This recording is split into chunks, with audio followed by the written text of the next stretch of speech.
আর আইনজীবী যে দাবিগুলো করেছেন খুব জুসি দাবি।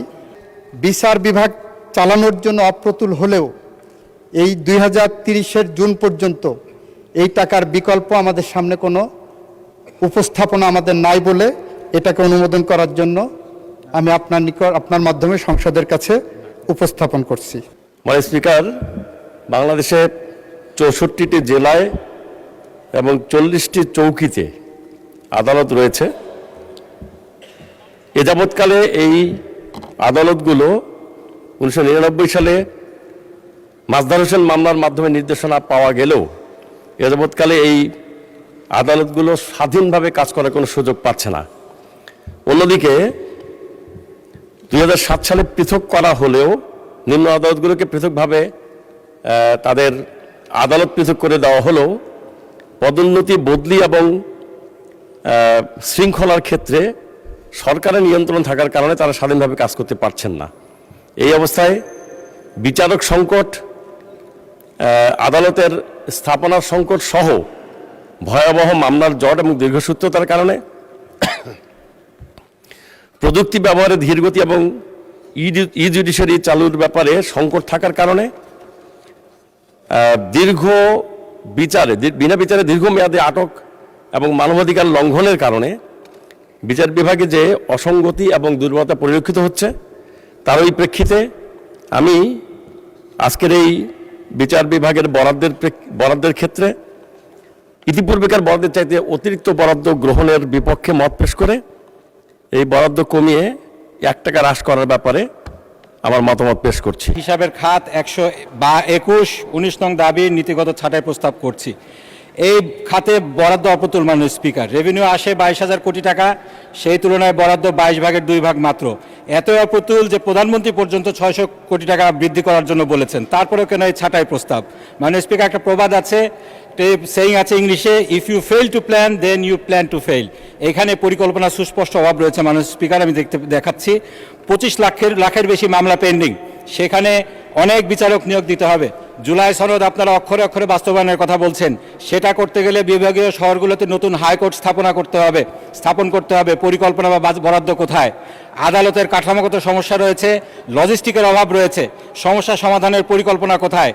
দরিদ্র বিচার প্রার্থীদের ন্যায় বিচার নিশ্চিত করার জন্য লিগ্যাল এইডের কোনো বাস্তবসম্মত পরিকল্পনা দেখা যাচ্ছে না। মাননীয় সদস্য, প্রস্তাবটা আগে দেন, তারপর স্টেটমেন্টে যান, সময় চলে গেল। করে আসছি, বিশ্ব যখন পরিবেশ বান্ধব পেপারলেস গ্রিন জুডিশিয়ারির দিকে এগিয়ে যাচ্ছে, আমরা তখন বছরে কোটি কোটি টাকা কাগজের পিছনে নষ্ট করছি। পেপারলেস জুডিশিয়ারি করার পরিকল্পনা কোথায়? যথাযথ পরিকল্পনা যেহেতু নেই, সুতরাং আমি এই বাজেট বরাদ্দের নীতিগত অনুমোদনের ছাঁটাই প্রস্তাব করছি। ধন্যবাদ মাননীয় স্পিকার। ফারহানা, আপনার সময় 2 মিনিট। আপনাকে ধন্যবাদ মাননীয় স্পিকার। আমি 1 টাকা বাজেট অনুমোদনের জন্য বলছি এ কারণেই যে 2025-26 সালে বিচার বিভাগের জন্য বরাদ্দ ছিল 2015 কোটি টাকা, যেটি জিডিপির 0.03% কাছাকাছি। এইবার এটি বেড়ে হয়েছে 2187 কোটি 58 লক্ষ টাকা। মাননীয় স্পিকার, এটাও জিডিপির 0.03% মতো, এর বেশি নয়। অথচ আমরা যদি বিটিভির মতন একটা একেবারে কি বলবো, যে খাত থেকে কোনো লাভ হয় না এরকম একটি খাতের বরাদ্দের দিকে তাকাই, সেটাও দেখব বিচার বিভাগের বরাদ্দের চেয়ে কয়েক গুণ বেশি। মাননীয় স্পিকার, আমরা যদি আইনের শাসনের কথা বলি, ন্যায় বিচারের কথা বলি, সকলের জন্য সমান অধিকারের কথা বলি, সেটা একটা সুষ্ঠু বিচার বিভাগ না থাকলে সম্ভব হবে না। এখন পর্যন্ত পেন্ডিং মামলার সংখ্যা 50 লক্ষের উপরে, অর্থাৎ মামলা জট একটি বড় সমস্যা। বেঞ্চ এবং বারের অধিকার যদি আমরা রক্ষা করতে না পারি, আমরা দেশে আইনের শাসন কখনোই প্রতিষ্ঠা করতে পারবো না। মাননীয় স্পিকার, কয়েক মাস আগে আপনি যেমন সুপ্রিম কোর্টে ছিলেন, আমরাও ছিলাম সুপ্রিম কোর্টে। আপনি আমাদের সমস্যা যেভাবে যত কাছের থেকে দেখেছেন, এই সমস্যার ভেতর দিয়ে আপনি গেছেন, আমরাও কিন্তু সেই একই সমস্যার ভেতর দিয়ে এখন যাচ্ছি। মাননীয় স্পিকার, আমাদের বার বারের যেই দাবিটা যার পক্ষ থেকে আজকে আমি এখানে কথা বলছি মাননীয় স্পিকার, সেখানে বলা হচ্ছে যে আমাদের প্রতি বছর যেই ফিটা আমরা পরিশোধ করি সেটা মৃত্যুর আগ পর্যন্ত লয়াররা সেই ফিটা আর তুলতে পারে না। কিন্তু দেখা যায় বহু লয়ার শেষ জীবনে অসুস্থ হয়ে গেছেন, প্র্যাকটিস করতে পারছেন না, আদালতে যেতে পারছেন না, কিন্তু তাদের মানবেতর জীবনযাপন করতে হচ্ছে। একই ধরনের কথা শিক্ষানবিশ আইনজীবীদের ক্ষেত্রেও প্রযোজ্য। মাসে 2000-5000 টাকা তাদেরকে সিনিয়ররা দেন, কখনো দেন না। তাদের সকলের জন্য মাননীয় অসংখ্য ধন্যবাদ মাননীয় সদস্য, মাননীয় আইন বিচার ও সংসদ বিষয়ক মন্ত্রী জনাব আসাদুজ্জামান, ধন্যবাদ আপনাকে।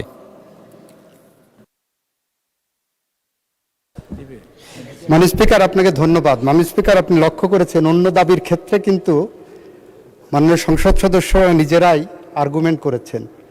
এই দাবির ক্ষেত্রে ওনারা কিন্তু পোশাক পরিহিত আইনজীবী হায়ার করে এনে উপস্থাপন করেছেন। আমি দেখেছি ব্যান্ড, ওনার এখনো ব্যান্ড আছে, খেয়াল করেছি আমি। সুতরাং আমাকে একটু রয়ে শয়ে বুঝে শুনে উত্তর দিতে হবে মাননীয় স্পিকার। মাননীয় স্পিকার, আইনজীবী যে দাবিগুলো করেছেন খুব জুসি দাবি, খুব ভালো দাবি, খুব জনপ্রিয় দাবি, কিন্তু ছাঁটাই প্রস্তাবের রুলস অফ প্রসিজিওরের 118 অনুচ্ছেদের 118 বিধিতে যে পেরিফেরি করে দেওয়া হয়েছে সেই আলোকে করা হয়নি বলে এটা মিসকনসেপ্ট আর্গুমেন্ট। সুতরাং এই আর্গুমেন্ট আমি গ্রহণ করতে পারছি না মাননীয় স্পিকার। মাননীয় স্পিকার, মাননীয় বিরোধী দলের সংসদ সদস্যদের মধ্য থেকে দুই ধরনের দাবি এসেছে।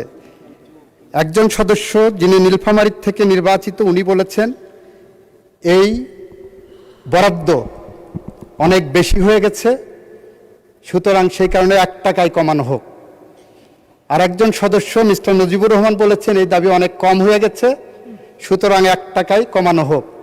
আমি বাণিজ্য মন্ত্রীর সাথে কণ্ঠে কণ্ঠ মিলিয়ে বলতে পারি, একটা ফু দিয়ে দেন, তাহলে 1 টাকা দিয়ে গোটা আইন বিভাগ চলবে। অথবা বিকল্প হিসেবে বলতে পারি, 1 টাকা দিয়ে যদি আইন বিভাগ চালানোর জন্য বলা হয় তাহলে যেভাবে চলবে, তাহলে আমার বিচার বিভাগ দরকার নাই, আইন বিভাগ দরকার নাই, এটা একটা পুলিশি রাষ্ট্র হয়ে যাক।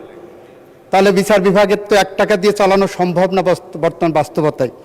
সেই প্রেক্ষাপটে মাননীয় স্পিকার 118 অনুচ্ছেদের 118 বিধির 5টা ডায়াগ্রাম করলে 5টা 118 বিধির ক অনুচ্ছেদে ডায়াগ্রাম করলে 5টা ইনগ্রিডিয়েন্টস পাওয়া যায়। তার একটা হলো আমরা যে কারণে যে নীতিতে এই প্রস্তাবনাটা করেছি এই প্রস্তাবনাটা ওনারা মানতে চাচ্ছেন, এই নীতিটা ওনারা অনুমোদন করছেন না। দ্বিতীয়টা হলো নোটিশ প্রদানকারীকে সুস্পষ্ট ভাষায় নীতির সকল দিক আলোচনা করতে হবে। তৃতীয়ত হলো নির্দিষ্ট বিষয়ের মধ্যে সীমাবদ্ধ থাকতে হবে। চতুর্থত, পঞ্চমত হলো বিকল্প নীতি অনুসরণের পরামর্শ দিতে পারেন ওনারা, কিন্তু ওনারা 1 টাকায় কমিয়ে 1 টাকা দিয়ে গোটা আইন বিচার বিভাগ কিভাবে চালানো সম্ভব সে ধরনের বিকল্প নীতি আমাদের সামনে উপস্থাপন করেননি মাননীয় স্পিকার। সেটা যাই হোক মাননীয় স্পিকার, এই টাকাটা আমাদের বিচার বিভাগ চালানোর জন্য অপ্রতুল হলেও এই 2030-এর জুন পর্যন্ত এই টাকার বিকল্প আমাদের সামনে কোনো উপস্থাপনা আমাদের নাই বলে এটাকে অনুমোদন করার জন্য আমি আপনার মাধ্যমে সংসদের কাছে উপস্থাপন করছি।